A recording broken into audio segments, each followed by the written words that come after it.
Some of the Caribbean islands devastated by Hurricane Irma are preparing themselves for a possible second major storm in 2 weeks. Tropical storm Maria was upgraded to a Category 1 hurricane force on Sunday by the U.S. National Hurricane Center. It is currently following roughly the same path as Irma, and is expected to strengthen over the next 48 hours. As a result, hurricane warnings have been issued for Guadeloupe, Dominica, St. Kitts, and Nevis, and Montserrat.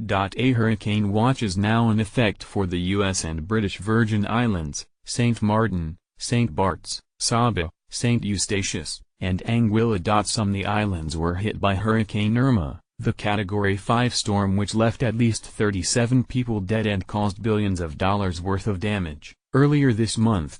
In its latest update at 2100 hours GMT on Sunday, the NHC said Maria had maximum sustained winds of 75 miles per hour, 120 kilometers per hour, and was expected to cross the Leeward Islands on Monday night. The eye of the storm was 140 miles east-northeast of Barbados, and Maria was moving west-northwest at about 15 miles per hour. Enable it in your browser or download Flash Player here. Sorry, you need Flash to play this. Earlier this month, Irma left more than two-thirds of homes on the Dutch side of the island of St. Martin, known as Sint Maarten, uninhabitable, with no electricity, gas or drinking water. The French government has said its side of St. Martin, known as St. Martin, sustained about €1.2 billion, $1.44 billion, £1.1 billion in damage, with 9 deaths across St. Martin and St. Bart's. On the British Virgin Islands,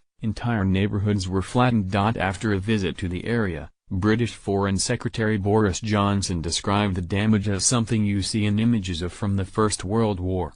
Virgin boss Richard Branson, who has a home in the Virgin Islands, has been tweeting ahead of the storm's predicted arrival, warning people to stay safe. A second hurricane, Jose, is also active in the Atlantic, with maximum sustained winds of 90 miles per hour. The center of the storm was about 335 miles southeast of Cape Hatteras in North Carolina, the NHC said in its advisory at 2100 hours GMT on Sunday. Tropical storm watches have been issued for parts of the northeastern U.S.